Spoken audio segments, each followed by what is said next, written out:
नमस्कार दोस्तों, स्वागत है एक और नई कहानी में। कोलकाता, जुलाई की एक बेहद उमस भरी शाम।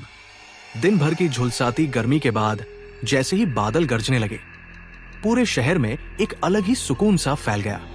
हवा में मिट्टी की गंध और हल्की हल्की बूंदों की शुरुआत, हर चीज जैसे ताजगी से भर गई थी। लेकिन बारिश हमेशा सिर्फ ताजगी नहीं लाती, कभी कभी वो अपने साथ वो लेकर आती है जो दिखता नहीं, बस महसूस होता है। ये कहानी है 24 साल के अयान घोष की, एक सॉफ्टवेयर इंजीनियर जो दिल्ली से कोलकाता कुछ महीनों के लिए एक प्रोजेक्ट पर भेजा गया था। अयान को भीड़ भरे मेट्रो शहरों से ज्यादा मतलब नहीं था, पर वो अपने करियर को लेकर बेहद गंभीर था। अयान का ऑफिस साल्टलेक में था और उसका फ्लैट वहां से करीब 1 किलोमीटर दूर। अक्सर देर रात तक काम करके पैदल ही वापस चला जाया करता था। उस रात भी कुछ वैसा ही हुआ। रात के 11:15 बज रहे थे। ऑफिस की लाइटें बुझ चुकी थी। अयान अपना बैग उठाकर बाहर निकला तो देखा कि तेज बारिश शुरू हो चुकी है, वो भी बिना किसी चेतावनी के।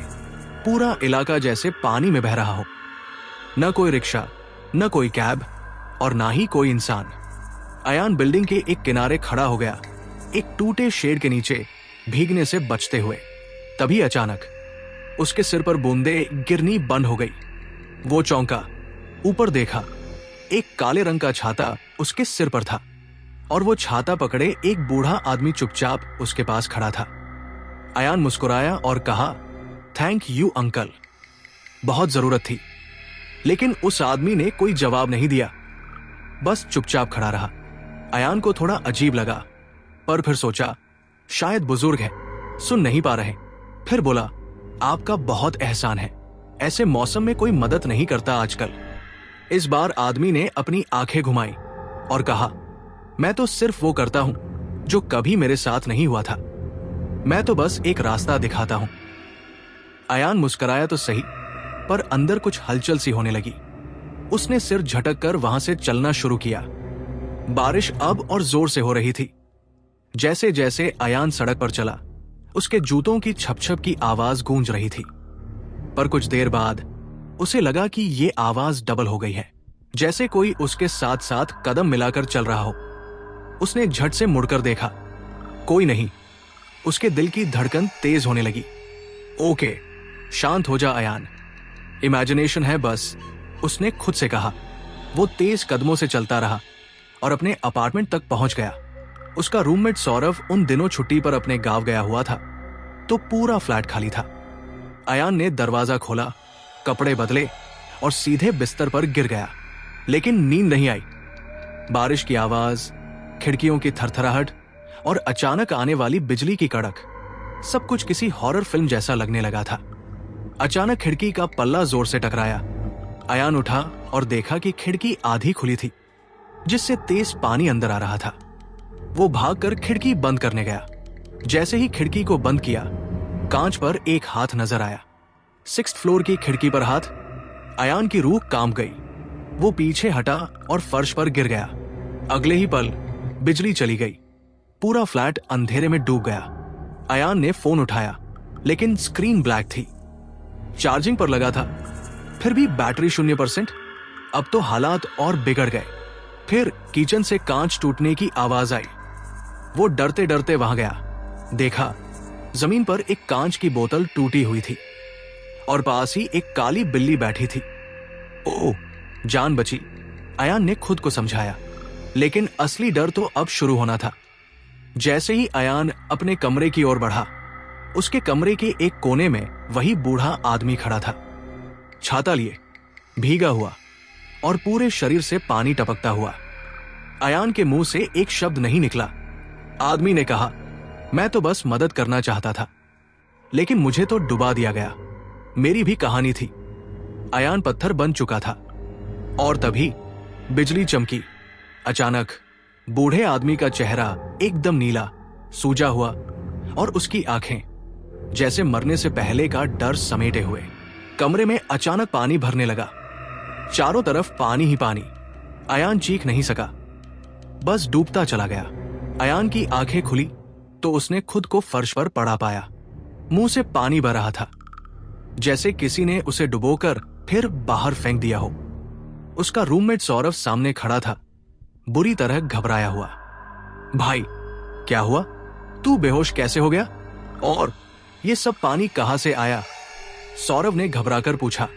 अयान कुछ पल तक कुछ नहीं बोला, फिर टूटी सांसों में बोला, वो आदमी, छाते वाला, वो मेरे कमरे में था। पानी, नीला चेहरा, सब कुछ असली था। सौरभ ने पहले तो सोचा कि अयान कोई सपना देखकर डर गया है, पर कमरे में चारों तरफ पानी और अयान की हालत देखकर उसे शक होने लगा। अयान का चेहरा पीला पड़ा हुआ था, वो कांप रहा था। उसने तुरंत सौरभ को पिछली रात की पूरी बात बता दी, ऑफिस से लौटने तक का हर एक लम्हा, छाता लेकर आया वो बूढ़ा आदमी, नीला चेहरा और कमरे में पानी भर जाना। सौरभ ने एक गहरी सांस ली और कहा, कल सुबह मेरे दोस्त से मिलते हैं, वो यहां सालों से रहता है, शायद कुछ पता चले। अगले दिन सुबह सौरभ और अयान कोलकाता के उसी साल्ट लेक ऑफिस के आसपास रहने वाले रवि दा से मिलने गए, एक लोकल दुकानदार जो 20 साल से वही की गलियों में बैठता था। अयान ने धीरे से पूछा, दादा, यहां कुछ साल पहले कोई हादसा हुआ था क्या? बारिश में किसी आदमी के साथ? रवि दा चुप हो गया, फिर कुछ पल बाद बोला, तुमने भी देखा उसे? अयान और सौरभ एकदम चौंक गए। किसे? अयान ने पूछा। रवि दा ने इधर उधर देखा और कहा, अमलदा नाम था उसका, बहुत शरीफ इंसान था, यही की एक कंपनी में अकाउंटेंट था। करीब 5 साल पहले एक ऐसी ही रात जब मूसलधार बारिश हो रही थी, वो ऑफिस से घर लौट रहा था। रवि दा की आवाज में एक सिहरन सी थी।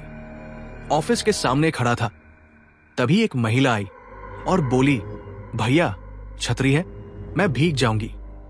अमलदा बहुत अच्छे इंसान थे, उन्होंने छतरी पकड़ा दी और खुद भीगते रहे। कुछ देर बाद एक गाड़ी आई उस महिला को लेने। जब वो अंदर बैठी तो अमलदा ने देखा कि उसका दुपट्टा दरवाजे से बाहर लटक रहा था। वो दौड़ पड़े उसे रोकने, और तभी उनका पैर सामने खुले गड्ढे में चला गया। बारिश का पानी इतना था कि कोई कुछ देख नहीं पाया।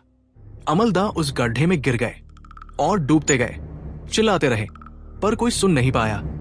अगले दिन उनका शव निकला, लंग्स में पानी, चेहरा नीला पड़ा हुआ। रवि दा की आंखें भीग गई। कहते हैं आज भी जब तेज बारिश होती है, अमलदा उसी सड़क पर खड़े मिलते हैं, किसी को छाता पकड़ाते हुए। अयान का दिल धड़कना बंद सा हो गया। जो उसने देखा था वो कोई सपना नहीं था। उसी रात फ्लैट में अयान वापस अपने फ्लैट लौटा और बिस्तर पर बैठकर एक अजीब सपना देखने लगा। सपने में वो खुद अमलदा बन गया था। उसने देखा वही बरसात की रात, वही ऑफिस बिल्डिंग, एक महिला भीग रही है, अमलदा छाता देते हैं, फिर गाड़ी आती है, दुपट्टा बाहर, अमलदा दौड़ते हैं और अचानक पैर गड्ढे में, अंधेरा, पानी, दम घुटना, तड़पना और फिर शांति। अयान नींद से जागा, पसीने में डूबा हुआ। अब उसे सब समझ आ गया था। अमलदा की आत्मा को इंसाफ नहीं मिला था। वो बस मदद करना चाहते थे, पर हर बार डर और गलतफहमी में छूट जाते थे। अयान ने उसी वक्त फैसला किया, कोलकाता छोड़कर वापस दिल्ली लौटने का। उसने अपने ऑफिस में ट्रांसफर की अर्जी डाली और उसी हफ्ते फ्लाइट पकड़ ली। महीनों बाद दिल्ली।